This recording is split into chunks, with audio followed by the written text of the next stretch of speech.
Muy buenos días, ya estamos 24 de junio, este es 3x7, el podcast de Caretas. Está Carlos Paredes, Enrique Chávez y Valery Vázquez de Velasco con ustedes para analizar lo que ha sido la semana, una semana llena de titulares sobre tres mujeres, básicamente Betsy Chávez, Zoraida Ábalos, Dina Boluarte, por supuesto, pero respondiéndole a Keiko Fujimori y también toda la situación que se está armando en este enfrentamiento y lo que podría ocurrir con el propio primer ministro en Palacio de Gobierno. Eso lo vamos a analizar un poquito más adelante y a profundidad, porque hay bastantes detalles y también posibles noticias que van a salir en las próximas horas sobre la relación con Alfonso Adriancén, el exministro de Trabajo, y todo lo que ha ocurrido con Otárola. Y también ahí me parece importante dejar una cerecita que podría ser realmente el hilo de la madeja que va a terminar jalándose, y es esta bronca que existe dentro del Palacio de Gobierno con el hermano de la presidenta. Así que vemos eso más adelante, pero comenzamos con Betsy Chávez, ¿no? Así comenzó la semana, el traslado de Betsy Chávez de Tacna a Lima, aunque ella quería quedarse en su ciudad, pero pues ha tenido que venir acá y todavía está por definir el penal, entiendo, ¿no? Están con dos, pero todavía se va a definir dónde va a cumplir esa prisión preventiva de 15 meses son al final, 18 No, meses. 18 meses. 18, Sí. son 18 meses. O sea, ahí el caso de Betsy Chávez sí me parece que es en realidad finalmente se comienza a jalar el hilo de la madeja, ¿no? O sea, todos decíamos, oye, no es posible que Castillo haya hecho esto solo. Habíamos visto cómo evidencia se iba acumulando. Y el caso de Chávez es una primera yo creo, de otros elementos que van a venir. Según entiendo, se considera dentro de la Fiscalía y el Poder Judicial que Willy Huerta está bastante comprometido porque se llegan a cumplir órdenes por parte de la policía que él instruyó como ministro del Interior, ¿no? Y esto tiene que ver con el tema de rodear el Congreso y otros puntos más. Pero hay algo fundamental. Según entiendo, Roberto Sánchez hasta ahora está medio como salvado, mirando desde el balcón, según las investigaciones. Pero hay un tema fundamental que es que los militares no cantan. Es decir, la evidencia que se va presentando es como si todo hubiera estado encapsulado el 7 de diciembre, cuando sabemos que no ha sido así. Entonces, a Caretas nos dio una declaración el abogado, uno de los abogados de Castillo, señalando que días previos al golpe hubo una cena en la cual participa Betsy Chávez, el actual ministro de Defensa Jorge Chávez Cresta, que recordemos estuvo esa mañana en Palacio de Gobierno, y Gustavo Bobbio, que estaba por juramentar. Él, recordemos, también juramenta el día anterior como ministro de Defensa.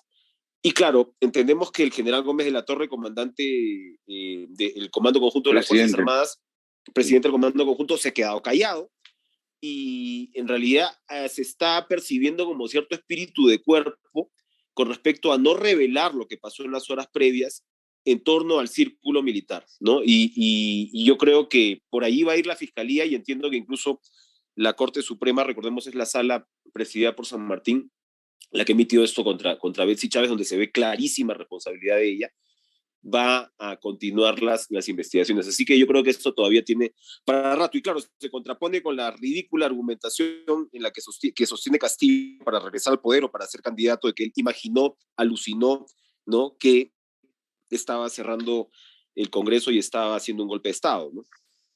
De acuerdo, claro, ella era la presidenta del Consejo de Ministros en un golpe de Estado, pero además ha tratado de obstruir todo el tema de las pruebas, ¿no? De perturbación de la actividad probatoria, pero claro, es una de todo el equipo que finalmente permitió que Pedro Castillo se lance a dar el golpe de Estado que dio.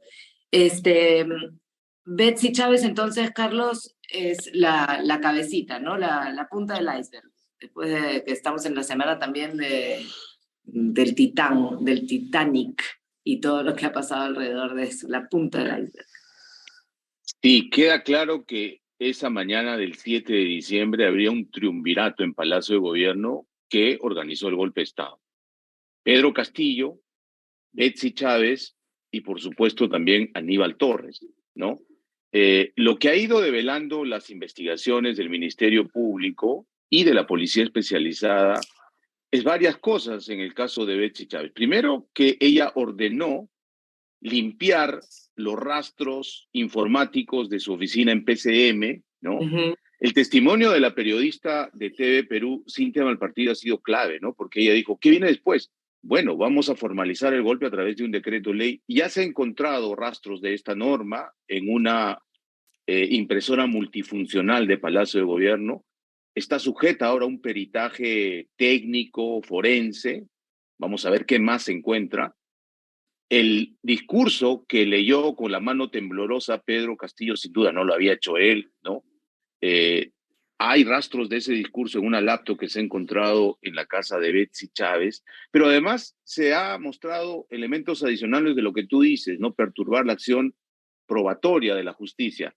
Ella quiso también seguir los pasos de Castillo yendo rumbo a la Embajada de México en Lima, Sí. tratando de asilarse. Luego, cuando escuchó por los medios que Pedro Castillo ya había sido detenido en la prefectura, volteó para su despacho congresal, pero además no entregó el teléfono que ella usaba habitualmente, entregó otro. Sí, y eso ha quedado probado en las investigaciones, y por eso que la Sala Suprema Penal que preside César San Martín le ha cambiado la comparecencia restringida por detención porque considera que hay un peligro procesal. Pero el tema militar que explica Enrique es también muy importante, porque recuerden que no solamente el actual ministro de Defensa, Chávez Cresta, estuvo en Palacio ese 7 de diciembre. Bobbio antes se había llevado al comandante general del ejército Córdoba, insisto, cuya esposa pone un tuit explícito: mi esposo es un soldado y no se va a prestar a esta interrupción constitucional. Pero además hay una secretaria del Ministerio de Defensa que ha salido a medios, y un audio que está circulando también por redes sociales, donde ella dice que hubo reuniones más o menos clandestinas en el piso 8 del Ministerio de Defensa, el despacho ministerial, que se urdía, qué se les estaba ofreciendo a los militares, por qué no se les convenció, por qué participaban militares en retiro con cierta ascendencia como Jorge Chávez Cresta y otros más excomandantes del ejército.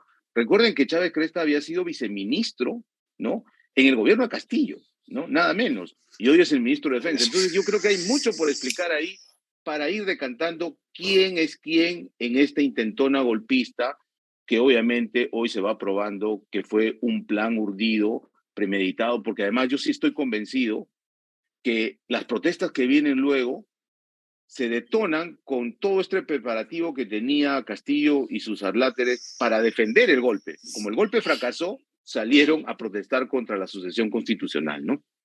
Sí, pues es básico que los militares hablen y expliquen qué cosa fue lo que sucedió, porque además es verdad, todas las protestas fueron bastante organizadas, estaban ya muy listas en el momento en que da el golpe Castillo y claro, transforman, ¿no? Apoyo al golpe a apoyo a Castillo, pero finalmente es la misma gente la que ya estaba saliendo a marchar, y si los militares no dan el respaldo, bueno, a la larga tendrían que explicar en todo caso qué conversaciones se dieron alrededor de eso. Enrique, ¿tú algún comentario más sobre ese tema, el golpe, Betsy Chávez, o pasamos a Zoraida Ábalos, que también de alguna manera tiene que ver y está amarrado a Castillo y al hecho de que no se le quiso seguir un proceso, por eso ha sido inhabilitada 5 años? Finalmente ella tenía las posibilidades de dar esa palabra, ¿no?, en el momento en que lo hizo. Yo creo que el caso de Zoraida Ábalos, en realidad, claro, es una expresión más de el camino que está tomando el Congreso.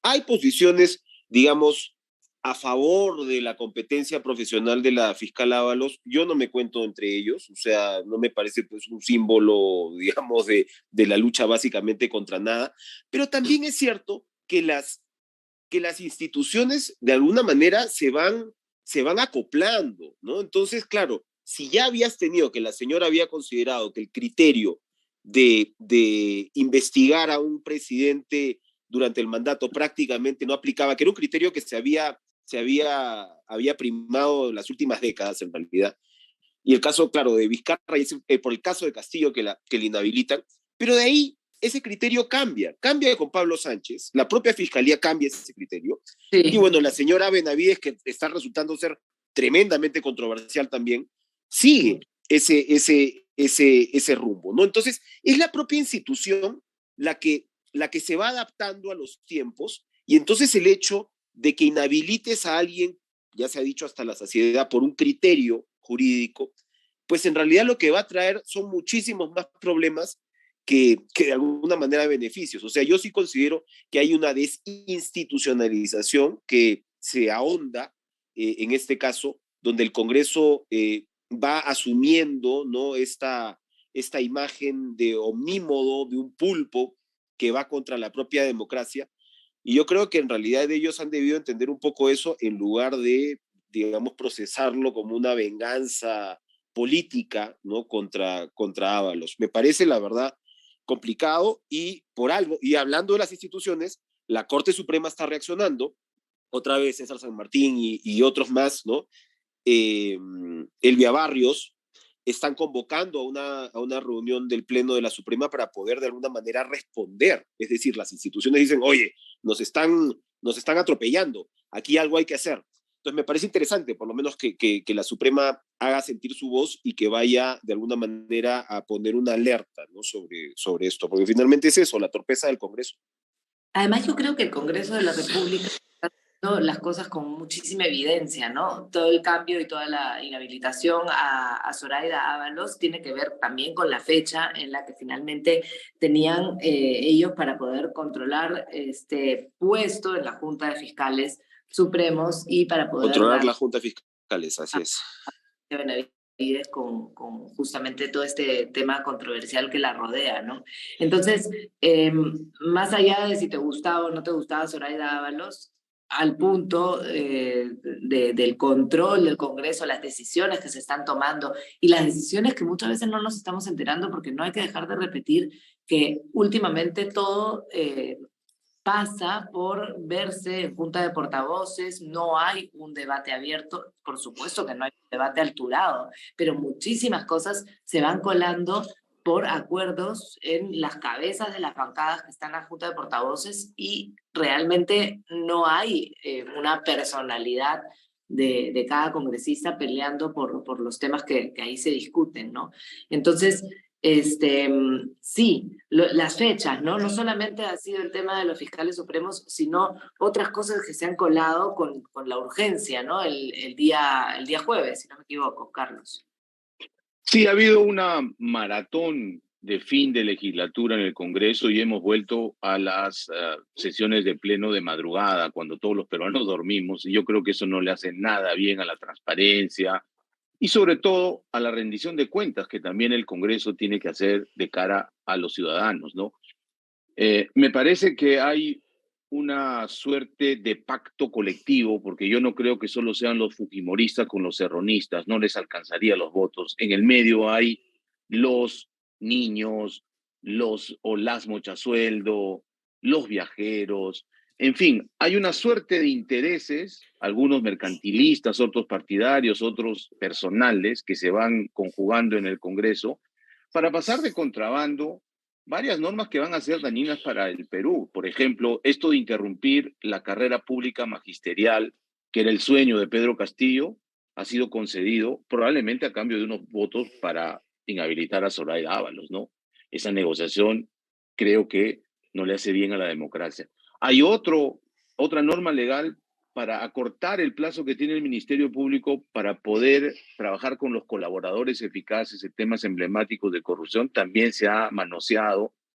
Y esto, al parecer, tiene nombre propio, porque en el Congreso hay varios que están investigados, nada menos que por los equipos anticorrupción. Y hablando de Zoraida Ábalos, es verdad pues que hay un manoseo político, pero yo creo que no solo del Congreso, ¿no?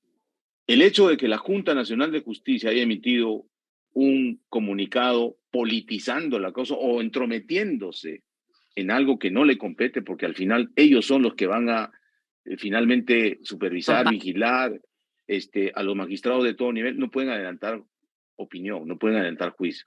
El hecho de que la Corte Interamericana de Derechos Humanos también emita un comunicado intrometiéndose en una función del Congreso me parece que también es un signo del otro lado de politizar un tema que al final, como dice Enrique, es un criterio jurídico que es muy debatible, ¿no?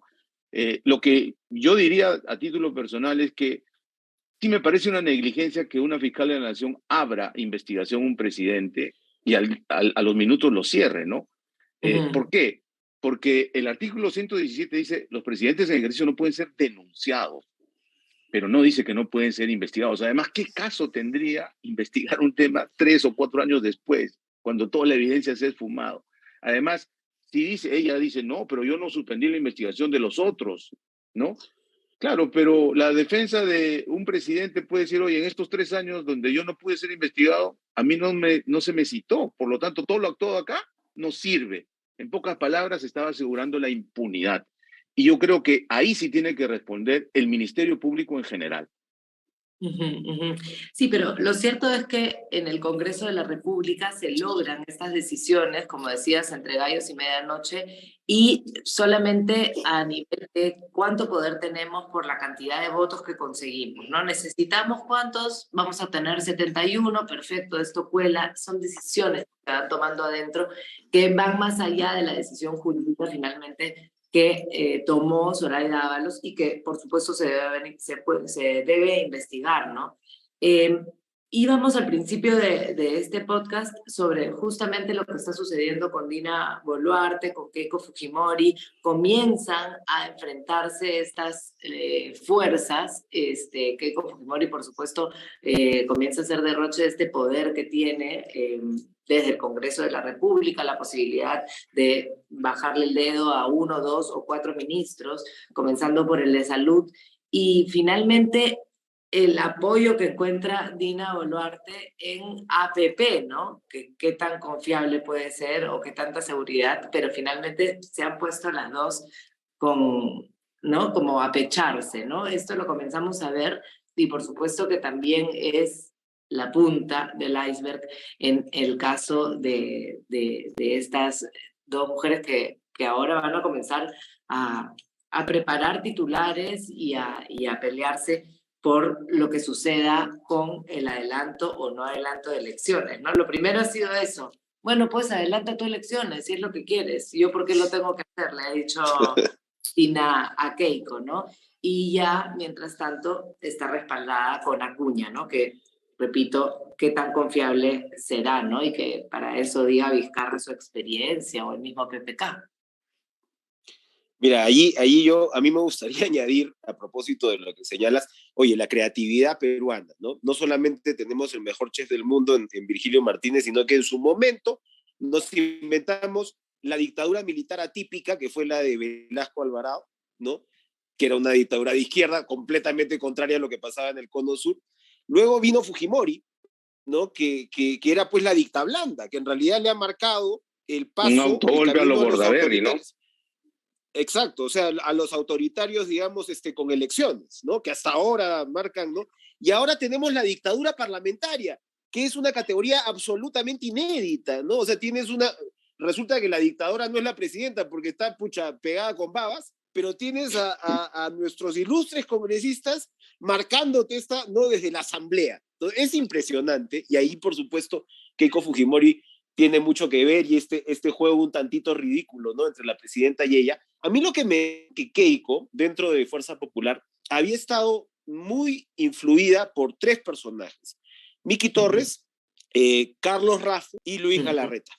Y la línea de ellos era, oye, Keiko, mira el desastre, ¿no? En la percepción, con tu papel con Kuczynski, de ahí en adelante, como un agente desestabilizador, ¿no?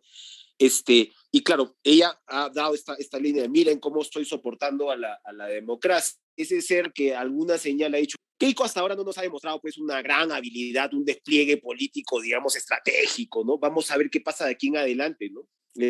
Sobre todo con una presidenta, digamos, con tantas limitaciones, además, ¿no?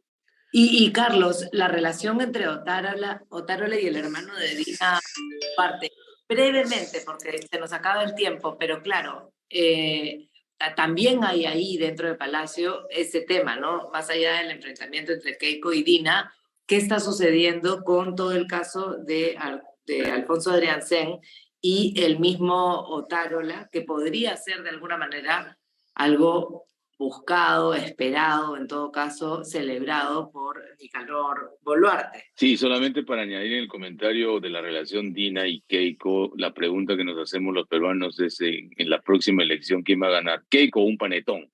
Eso lo vamos a dejar para el futuro. Pero sobre esta suerte de fuego amigo, además una bronca intestina dentro del Ejecutivo entre aparentemente dos facciones, Otárola y Nicanor Boluarte, que al parecer sí tiene un poder fáctico dentro del gobierno, va a terminar erosionando, yo diría, el propio Ejecutivo. ¿Ah? Están jugando con fuego. Además, han dado muestras de filtraciones que a la larga han descubierto, yo diría, el primer caso de corrupción en la era Dina Boluarte, que es este pago sospechoso de 41 millones de soles por parte de Salud a esta empresa Aionia, ¿no? De un personaje, Carlos Valdivia, relacionado a la gente del Callao, pero en fin, yo creo que ya el Ministerio Público y la policía especializada está sacando, está jalando esta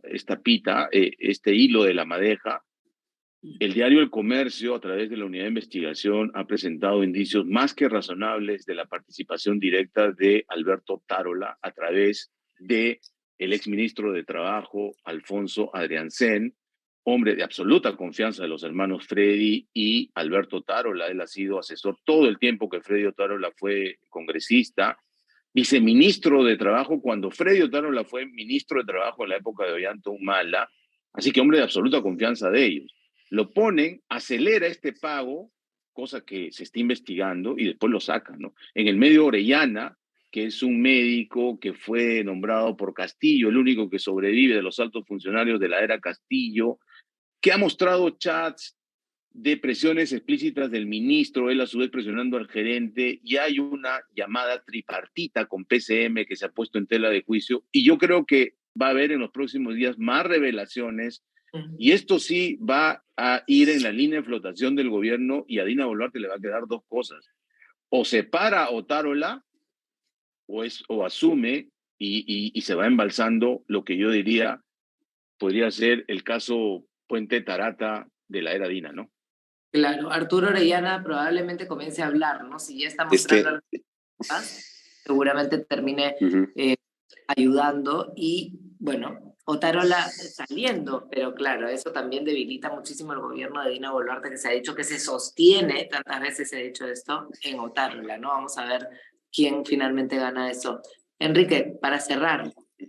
sí, no, Cherry, que lean la columna de Carlos Paredes en la impresa de Caretas, antes de que salgan todas estas revelaciones, porque hay detalles, la verdad, que te marcan, digamos, un derrotero de lo que pueden ser muchos escándalos. O sea, la cosa, efectivamente, el fuego amigo ya se les ha pasado la mano en términos de lo que se está filtrando, ¿no? Buen cherry. Ya está. Va a terminar como la Rusia de Putin, probablemente, ¿no? Un autogol. Nos vamos.